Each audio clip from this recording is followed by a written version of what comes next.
They robbed him. Not with skill, not with heart, not with courage. They robbed Shinsuke Nakamura with numbers, chaos, and a referee who suddenly forgot how to turn his head. And if that doesn't make your blood boil, then I don't know what you're watching anymore.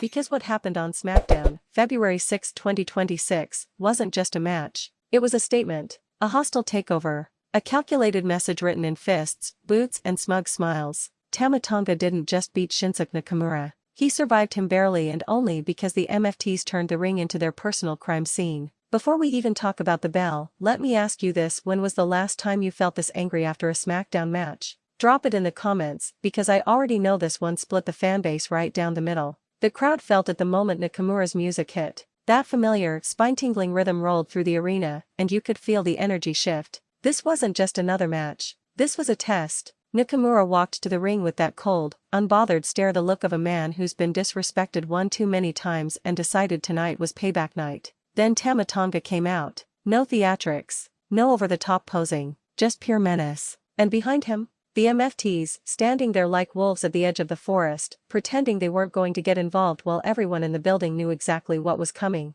The camera cut to them again, and every time, the crowd got louder, angrier, more restless. Quick question, be honest, did anyone actually believe this match was going to stay one-on-one? The bell rang and immediately Nakamura turned it into a fight. Not a wrestling match. A fight. Hard strikes, stiff kicks, forearms that echoed through the arena. Tama Tonga fired back, and credit where it's due, he didn't flinch. He welcomed it. He absorbed Nakamura's offense like it fueled him. This wasn't flashy. This was ugly. This was physical. This was two men trying to prove who belonged at the top of SmackDown. Nakamura went for the legs early, targeting Tama's base with those brutal low kicks. You could see Tonga grimace, just for a second, and that was enough for the crowd to smell blood. Nakamura pressed the advantage, snapping kicks, knee strikes, driving Tama back into the corner. And for a brief, beautiful moment, it felt fair. No interference, no cheap shots, just two elite competitors throwing hands. But let's not kid ourselves. That moment didn't last. Tama Tonga exploded out of the corner with a sudden burst of power, leveling Nakamura with a clothesline that flipped him inside out. The tone shifted instantly. Tama slowed the pace, grounded Nakamura, and started talking trash. Not shouting, not screaming, just leaning in and whispering like he knew something Nakamura didn't. Here's something to think about. Do you think Tama Tonga planned this match, or did the MFTs plan it for him? Because everything after that felt orchestrated. Nakamura fought back, as he always does, with that dangerous unpredictability. 1 second he's on the mat, the next he's firing knees from impossible angles. He caught Tama with a wicked spinning kick to the head that dropped him flat, and the crowd erupted. 1-2, and Tama kicked out. Barely. That's when the camera cut to the MFTs on the outside, and you could see it in their eyes. That wasn't concern, that was irritation. Nakamura wasn't supposed to get that close. The pace picked up. Nakamura went for Kinshasa, clean, sharp, devastating, but Tama rolled out of the ring at the last second. Smart? Absolutely. Cowardly? Depends who you ask. What do you think, was that ring awareness or straight-up avoidance? Sound off below. Outside the ring, everything started to unravel. Nakamura followed, and suddenly the MFTs were very interested in adjusting their positions. A step here, a step there, always just close enough to matter, just far enough to avoid disqualification. Tama slammed Nakamura spine first into the barricade, then rolled him back in. Another near fall, another kick out, and that's when the frustration set in. You could see it on Tama Tonga's face. He wasn't dominating, he was surviving. Nakamura kept getting up, kept striking, kept refusing to stay down, so the MFTs did what they do best. They tilted the scales. It started subtly, a distraction, a shout from the apron, the referee turning his head for half a second too long. Tama took advantage with a thumb to the eye, quick, dirty, effective. Did the ref see it? Of course not. Nakamura stumbled and Tama pounced. Heavy strikes, ground and pound. The crowd booed, and the volume only grew when one of the MFTs slapped the apron, barking orders like a general directing a siege. Here's a real question: at what point does ringside presence just become legalized cheating? Nakamura still wouldn't quit. He never does. He rallied again, landing a flurry of strikes that had Tama reeling. He nailed a brutal knee to the ribs, followed by a snap German suplex that folded Tama like paper. The arena was electric. This was it. This was the moment. Kinshasa. He hit it. Clean. Perfect. The cover. 1, 2, and suddenly chaos. One of the MFTs yanked the referee out of the ring. No bell, no count, just fury. The crowd lost their minds. If you jumped out of your seat at that moment, you're not alone. And if you didn't, I genuinely want to know why. Drop it in the comments. Nakamura stood up slowly, disbelief written all over his face. He knew exactly what was happening. He turned toward the ropes, eyes locked on the MFTs, and that was all the opening Tama Tonga needed. Low blow. Blatant. Vicious. Disgusting. Still no disqualification. Tama dragged Nakamura up, hit his finisher, and this time the referee was right where he needed to be. 1, 2, 3. And just like that, it was over. Tama Tonga stood tall. The MFTs slid into the ring, surrounding him, raising his arms like they'd just won a war. But listen closely because the boos were deafening. This wasn't heat in the fun way. This was nuclear. This was the kind of reaction that tells you fans felt cheated, betrayed. Ask yourself this: did Tama Tonga really win, or did the MFTs steal this match? Nakamura lay on the mat, staring up at the lights, frustration etched into every line of his face. No post-match attack. No extra punishment. Just humiliation. Sometimes that's worse. The camera lingered on him longer than usual, and that felt intentional. This wasn't the end of something. This was the beginning. Because where does Nakamura go from here? And maybe more importantly, where does Tama Tonga go now? Let's talk about the bigger picture, because this match wasn't just about wins and losses. It was about power. The MFTs are sending a message to the entire SmackDown locker room: you don't beat one of us. You survive us if you're lucky. And Tama Tonga? He just became the physical embodiment of that message. But here's the part that should really get under your skin. Tama Tonga didn't look proud. He looked relieved. That tells you everything. If Nakamura had another 5 seconds, another clean count, another fair moment, this conversation might be very different. Do you think WWE is setting up a rematch, or was this designed to push Nakamura into something darker?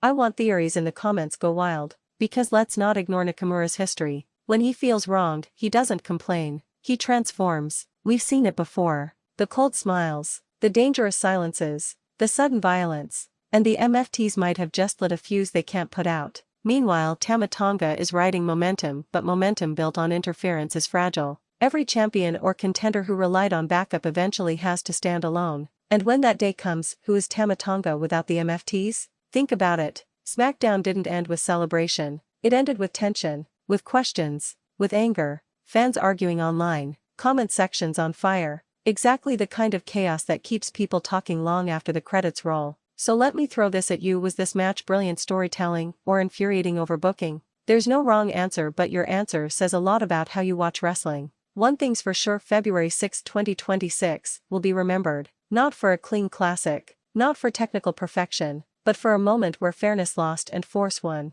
And if that doesn't make you want to see what happens next, then you might want to check your pulse. Because this war, it's far from over. Now I want to hear from you. Did Tama Tonga deserve the win? Was Nakamura screwed? Are the MFTs the most effective or most annoying group on SmackDown right now? And most importantly, would you watch a no-interference rematch? Blow up the comments. Share this with someone who's still arguing about it. And keep your eyes open, because the fallout from this match is going to be brutal. This is Ring Rumble. And the rumble just got louder. And louder doesn't even begin to cover it. Because once SmackDown went off the air, the real noise started online. Clips looping. Slow-motion replays of the referee being dragged out. Frame-by-frame breakdowns of the low blow. Fans arguing about intent, booking, and whether this was smart heel work or straight-up robbery. And if you're still watching this video right now, chances are you were part of that chaos too. Let me ask you something real quick: did you pause the replay and rewind when the ref got pulled out, or did you just scream at your screen? Because that moment right there, that's the moment WWE knew exactly what they were doing. This wasn't accidental. This wasn't sloppy. This was deliberate emotional manipulation, and it worked. Look at Nakamura's body language after the bell. Not flailing, not raging, just sitting up slowly, staring at Tama Tonga like he was trying to memorize him. That's the most dangerous version of Shinsuke Nakamura. Not the wild striker, not the showman, the quiet one. And meanwhile, Tama Tonga is celebrating, but not really. He's surrounded, literally boxed in by the MFTs, arms raised for him, voices shouting over him. You almost forget he's the one who won. That's not dominance. That's dependency. Here's a trivia question for the real ones: how many top stars in WWE history have leaned on a faction early, only to crumble the moment they had to stand alone? Think Evolution. Think The Shield. Think every dominant group that eventually imploded because one man wanted the spotlight just a little too much. And don't tell me you didn't notice it. When the MFT slid into the ring, Tama Tonga took half a step back. Just half. Enough to notice. Enough to make you wonder if that alliance is built on loyalty or leverage. Now let's rewind the tape again, because there's another layer people aren't talking about. Nakamura hit Kinshasa clean. No distraction, no botch, no hesitation. That move has ended careers. and Tama Tonga did not kick out. The only reason this conversation exists is because the count never finished. So here's the real debate: if a match ends on interference, does the winner actually get stronger or do they get exposed? Drop your answer below. No fence sitting. Because SmackDown's locker room definitely noticed. You could feel it in the air during the rest of the show. Commentary kept referencing the numbers game. Camera shots lingered on other competitors watching monitors backstage. No one looked impressed. They looked alert. That's how threats are born. The MFTs aren't just heels anymore. They're a problem everyone has to account for. And that kind of power, it paints a target on your back. Now let's talk about Nakamura's next move, because that's where this really gets interesting. WWE doesn't linger on losers unless there's a reason.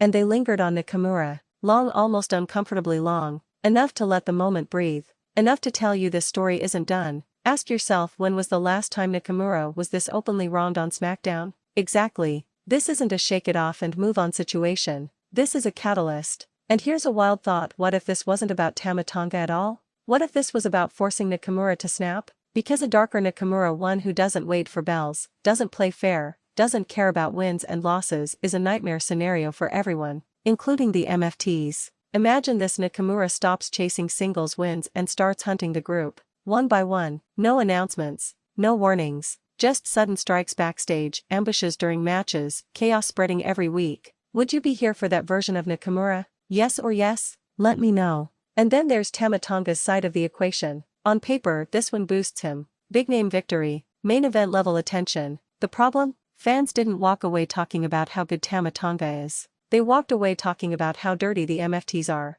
That's dangerous for a rising star. Because at some point, WWE is going to test him, strip away the backup, neutralize the numbers, put him in a cage or a no disqualification match where interference backfires. And when that happens, does Tama Tonga still look inevitable? Or does he look exposed? Here's another quick question for you: if this leads to a steel cage rematch, who are you picking right now? No hesitation? SmackDown thrives on moments like this. Moments that split the audience. Moments that turn casual viewers into invested fans because they need to see what happens next. And make no mistake, this wasn't the climax. This was the spark. The MFTs didn't just help Tama Tonga win a match. They declared war on fairness, on tradition, on the idea that skill alone is enough. And Nakamura? He just became the symbol of everyone who's sick of that. That's why this match mattered. That's why people are still arguing. That's why you're still watching. So here's the final thing I'll leave you with, because it's the question WWE wants you asking. When the dust settles, when the numbers game finally fails, and when Tama Tonga is forced to stand across from Nakamura with no one to save him, will this one be remembered as the start of something great? Or the moment it all began to fall apart?